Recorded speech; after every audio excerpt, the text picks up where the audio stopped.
सत्य क्या है? बाइबल का ज्ञान और सिद्धांत क्या है? संदर्भ के लिए बाइबल के पद। आदि में वचन था, और वचन परमेश्वर के साथ था, और वचन परमेश्वर था। और वचन देहधारी हुआ, और अनुग्रह और सच्चाई से परिपूर्ण होकर हमारे बीच में डेरा किया। यूहन्ना 1:14। मार्ग और सत्य और जीवन मैं ही हूँ। यूहन्ना 14:6। सत्य के द्वारा उन्हें पवित्र कर, तेरा वचन सत्य है। यूहन्ना 17:17। उसने उनसे कहा, यशायाह ने तुम कपटियों के विषय में बहुत ठीक भविष्यवाणी की, जैसा लिखा है, ये लोग होठों से तो मेरा आदर करते हैं, पर उनका मन मुझसे दूर रहता है। ये व्यर्थ मेरी उपासना करते हैं, क्योंकि मनुष्यों की आज्ञाओं को धर्मोपदेश करके सिखाते हैं। क्योंकि तुम परमेश्वर की आज्ञा को टालकर मनुष्यों की रीतियों को मानते हो।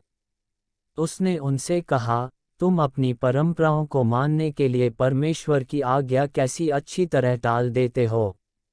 इस प्रकार तुम अपनी परंपराओं से, जिन्हें तुमने ठहराया है, परमेश्वर का वचन टाल देते हो, और ऐसे ऐसे बहुत से काम करते हो। मरकुस 7:6-9-13। परमेश्वर के प्रासंगिक वचन।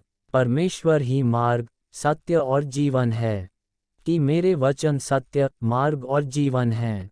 यह सत्य सामान्य मानवता का जीवन स्वभाव है, अर्थात वह जो मनुष्य से तब अपेक्षित था कि जब परमेश्वर ने आरंभ में उसका सृजन किया था, यानी सभी सामान्य मानवता, मानवीय भावना, अंतर्दृष्टि, बुद्धि और मनुष्य होने का बुनियादी ज्ञान है। अंतिम दिनों का मसीह जीवन लेकर आता, और सत्य का स्थायी एवं अनंत मार्ग प्रदान करता है। इसी सत्य के मार्ग के द्वारा मनुष्य जीवन को प्राप्त करेगा, और एकमात्र इसी मार्ग से मनुष्य परमेश्वर को जानेगा और परमेश्वर का अनुमोदन प्राप्त करेगा। इससे कोई फर्क नहीं पड़ता कि तुम अपने अनुभव के किस पड़ाव पर आ चुके हो, तुम परमेश्वर के वचनों और सच्चाई से अलग नहीं हो सकते हो, और तुम जो कुछ परमेश्वर के स्वभाव के बारे में समझते हो और तुम जो परमेश्वर का स्वरूप है उसके बारे में समझते हो, वे सब परमेश्वर के वचनों में प्रकट है, और वे सत्य से अटूट रूप से जुड़े हुए हैं। परमेश्वर का स्वभाव और जो उसके पास है तथा जो वह है, ये सभी अपने आप में सत्य हैं। सत्य परमेश्वर के स्वभाव और जो उसके पास है तथा जो वह है उसका एक प्रमाणिक प्रकटीकरण है।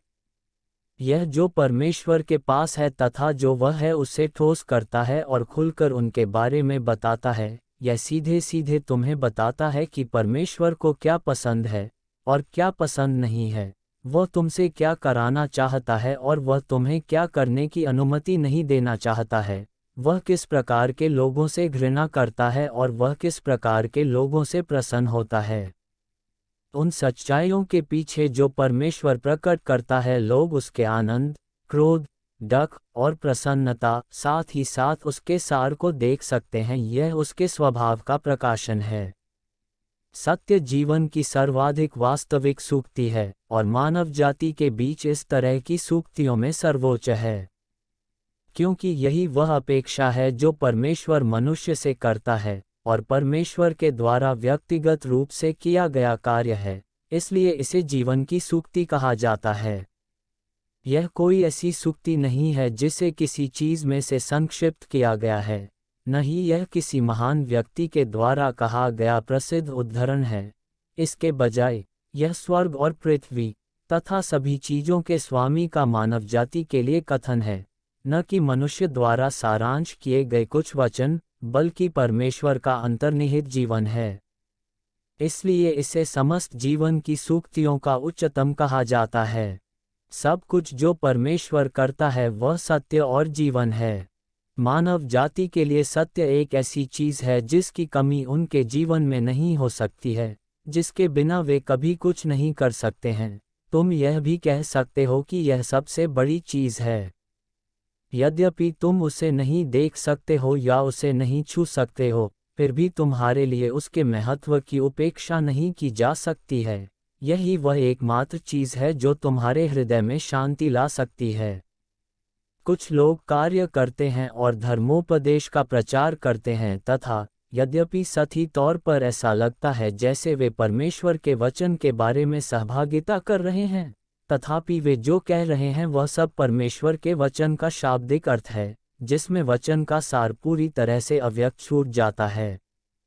उनके उपदेश किसी भाषा पाठ्य पुस्तक से पढ़ाने की तरह होते हैं, आइटम दर आइटम, पहलू दर पहलू व्यवस्थित, और जब वे समाप्त करते हैं तब सभी लोग उनका स्तुति गान करते हैं, कहते हैं, ओह, यह उपदेशक बहुत व्यावहारिक है। उन्होंने कितनी अच्छी तरह और कितने विस्तार से उपदेश दिया। उपदेश समाप्त कर लेने के बाद वे अन्य लोगों से कहते हैं कि जो उपदेश दिया गया उसे एक साथ रख लें और इसे हर एक को वितरित कर दें। ऐसा करके वे दूसरों को धोखा देते हैं और वे जो उपदेश देते हैं वे सब भ्रांतियां हैं। सतह पर ऐसा लगता है मानो कि वे केवल परमेश्वर के वचन का उपदेश दे रहे हैं और उनके शब्द सत्य के अनुरूप हैं। लेकिन अगर आप अधिक ध्यान से देखें, आप देखेंगे कि वे केवल सिद्धांत के शब्द हैं और बस झूठे तर्क हैं। उनके शब्दों में कुछ कल्पनाएं, अवधारणाएं भी शामिल होती हैं और कुछ ऐसे शब्द होते हैं जो परमेश्वर का चित्रण करते हैं। क्या इस तरह से उपदेश देना परमेश्वर के कार्य को बाधित नहीं करता है? यह सेवा करने का ऐसा तरीका है जो परमेश्वर की उपेक्षा करता है। आप लोगों का सत्य का सार प्रस्तुत करना, लोगों को सत्य से जीवन प्राप्त करने या अपने स्वभाव में परिवर्तन प्राप्त करने देने के लिए नहीं किया जाता है। इसके बजाय ऐसा इसलिए किया जाता है ताकि लोग सत्य के भीतर से कुछ ज्ञान और सिद्धांतों में निपुणता प्राप्त कर सकें। वे ऐसे प्रतीत होते हैं मानो कि वे परमेश्वर के कार्य के पीछे के प्रयोजन को समझते हैं, जबकि वास्तव में उन्होंने केवल सिद्धांत के कुछ शब्दों में निपुणता हासिल की है। वे सत्य के मर्म को नहीं समझते हैं, और यह धर्मशास्त्र का अध्ययन करने या बाइबल पढ़ने से भिन्न नहीं है। आप हमेशा इन पुस्तकों या उन सामग्रियों को छांट रहे हैं, और इसलिए सिद्धांत के इस पहलू या ज्ञान के उस पहलू को धारण करने वाले बन गए हैं। आप सिद्धांतों के प्रथम श्रेणी के वक्ता हैं, लेकिन जब आप बोल लेते हैं तो क्या होता है? तब लोग अनुभव करने में असमर्थ होते हैं, उन्हें परमेश्वर के कार्य की कोई समझ नहीं होती है और स्वयं की भी समझ नहीं होती है। अंत में उन्होंने जो कुछ प्राप्त किया होगा वे होंगे सूत्र और नियम। आप उन चीज़ों के बारे में बात कर सकते हैं लेकिन और कुछ नहीं। इसलिए यदि परमेश्वर ने कुछ नया किया, तो क्या आप लोगों को ज्ञात सभी सिद्धांत उस चीज़ से मेल खाने वाले हो सकते हैं जो परमेश्वर करता है? इसलिए आपकी ये बातें केवल नियम हैं और आप लोगों से केवल धर्मशास्त्र का अध्ययन करवा रहे हैं। आप उन्हें परमेश्वर के वचन का अनुभव या सत्य का अनुभव करने की अनुमति नहीं दे रहे हैं। तो वे पुस्तकें जिनके माध्यम से आप छांटते हैं, लोगों को केवल धर्मशास्त्र और ज्ञान में, नए सूत्रों में और नियमों और प्रथाओं में ही ला सकती हैं। वे लोगों को परमेश्वर के सामने नहीं ला सकती हैं, या लोगों को सत्य को समझने या परमेश्वर की इच्छा को समझने की अनुमति नहीं दे सकती हैं। उन वचनों के बारे में प्रश्न के बाद प्रश्न पूछकर फिर उत्तर देकर आप एक रूपरेखा या सारांश बनाते हैं, और आपको लगता है कि नीचे के लोग तब आसानी से उन्हें समझ सकते हैं। याद रखने में आसान होने के अलावा एक नज़र में ये इन प्रश्नों के बारे में स्पष्ट है, और आपको लगता है कि इस तरह से कार्य करना बहुत अच्छा है। लेकिन वे जो समझ रहे हैं वह वास्तविक मर्म नहीं है, यह वास्तविकता से भिन्न है और सिर्फ सैद्धांतिक शब्द हैं। आप लोगों को ज्ञान को समझने और ज्ञान में निपुणता प्राप्त करने की ओर ले जाने के लिए ये कार्य करते हैं। आप अन्य लोगों को सिद्धांतों में, धर्म में लाते हैं, और उनसे परमेश्वर का अनुसरण और धार्मिक सिद्धांतों के भीतर परमेश्वर में विश्वास करवाते हैं। क्या तब आप बस पौल के समान नहीं हैं?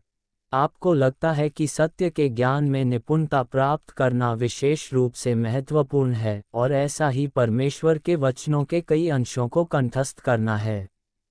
लेकिन लोग परमेश्वर के वचन को कैसे समझते हैं, यह बिल्कुल भी महत्वपूर्ण नहीं है।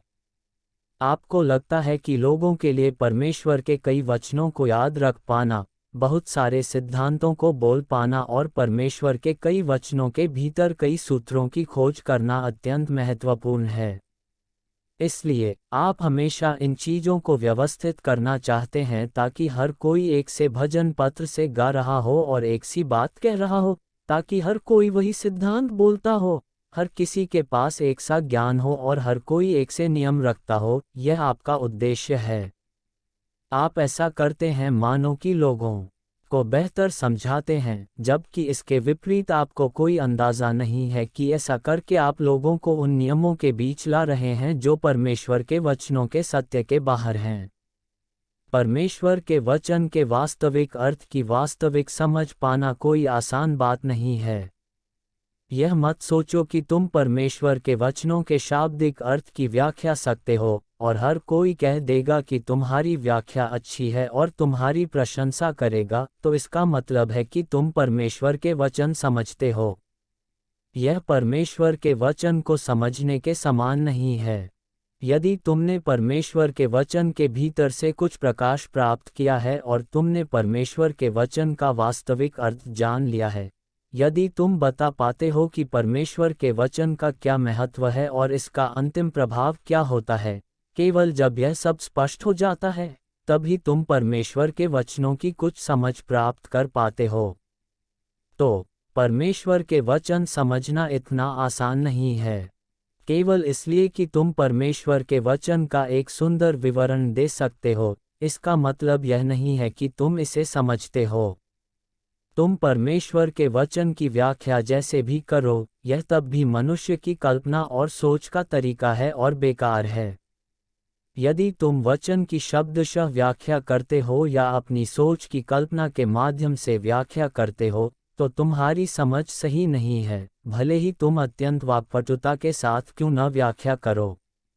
यदि तुम इसे सही से नहीं करते हो, तो तुम संदर्भ से अलग अर्थ निकाल सकते हो और परमेश्वर के वचन को गलत समझ सकते हो, और यह इससे भी अधिक परेशानी की बात है। इसलिए, जैसे जैसे तुम परमेश्वर के वचन को जानते हो, पवित्र आत्मा से प्रबुद्धता प्राप्त करने के माध्यम से मुख्य रूप से सत्य प्राप्त किया जाता है। उसके वचन की शब्दशः समझ प्राप्त करने का या व्याख्या करने का यह अर्थ नहीं है कि तुमने सत्य को प्राप्त कर लिया है। यदि तुम्हें केवल उसके वचनों की शब्दशः व्याख्या करनी हो, तो पवित्र आत्मा द्वारा प्रबुद्धता का क्या मतलब है? उस स्थिति में शिक्षा का एक निश्चित स्तर काम करेगा और अशिक्षित काफी दुविधा में होंगे। परमेश्वर के काम को मानव मस्तिष्क द्वारा समझा नहीं जा सकता है। परमेश्वर के वचन की सही समझ मुख्य रूप से पवित्र आत्मा से प्रबुद्धता पर निर्भर करती है। सत्य प्राप्त करने की प्रक्रिया ऐसी होती है। यदि तुम सबों ने बहुतायत से परमेश्वर का वचन पढ़ा है किंतु सिर्फ पाठ का अर्थ समझते हो और तुम लोगों के पास अपने अपने व्यवहारिक अनुभवों के जरिए परमेश्वर का अपने व्यवहारिक अनुभव से प्राप्त प्राथमिक ज्ञान नहीं है, तो तुम परमेश्वर के वचन को नहीं जान पाओगे। जहाँ तक यह बात तुमसे संबंधित है, परमेश्वर का वचन तुम्हारे लिए जीवन नहीं है, किंतु बस निर्जीव अक्षर हैं। और यदि तुम केवल निर्जीव अक्षरों को थोमे रहोगे, तो तुम परमेश्वर के वचन का सार समझ नहीं सकते हो, न ही तुम उसकी इच्छा को समझोगे। जब तुम अपने वास्तविक अनुभवों में उसके वचन का अनुभव करते हो, केवल तभी परमेश्वर के वचन का आध्यात्मिक अर्थ स्वयं को तुम्हारे लिए खोल देगा, और यह केवल अनुभव में होता है कि तुम बहुत सारे सत्य के आध्यात्मिक अर्थ को समझ सकते हो। और केवल अनुभव के जरिए तुम परमेश्वर के वचन के भेदों का खुलासा कर सकते हो। यदि तुम इसे अभ्यास में न लाओ, तो भले ही परमेश्वर के वचन कितने स्पष्ट हों, एकमात्र चीज़ जो तुम समझते हो वह है खोखले अक्षर एवं सिद्धांत, जो तुम्हारे लिए धार्मिक रीति विधियां बन चुकी हैं। क्या फरीसियों ने भी ऐसा ही नहीं किया था? यदि तुम लोग परमेश्वर के वचन का अभ्यास और उसका अनुभव करते हो, तो यह तुम लोगों के लिए व्यवहारिक बन जाता है। यदि तुम इसका अभ्यास करने की कोशिश नहीं करते हो, तो परमेश्वर का वचन तुम्हारे लिए तीसरे स्वर्ग की पौराणिक गाथा से बस कुछ अधिक होता है। बहुत से लोग मात्र परमेश्वर के वचन के पाठ को समझकर ही संतुष्ट हो जाते हैं और उसकी गहराई के अनुभव का अभ्यास किए बगैर अपने आप को सिद्धांतों से सुसज्जित करने की ओर ध्यान केंद्रित करते हैं। क्या यह फरीसियों का तरीका नहीं है? तब किस प्रकार यह वाक्यांश कि परमेश्वर का वचन जीवन है, उनके लिए सही हो सकता है? जब मनुष्य परमेश्वर के वचन का अभ्यास करता है, केवल तभी उसका जीवन सचमुच में फूल के समान खिल सकता है। यह बस यूं ही उसके वचन को पढ़ने के द्वारा नहीं हो सकता है। यदि यह तुम्हारा विश्वास है कि केवल जीवन पाने और उच्चता पाने के लिए ही परमेश्वर के वचन को समझने की आवश्यकता है, तो तुम्हारी समझ विकृत हो गई है।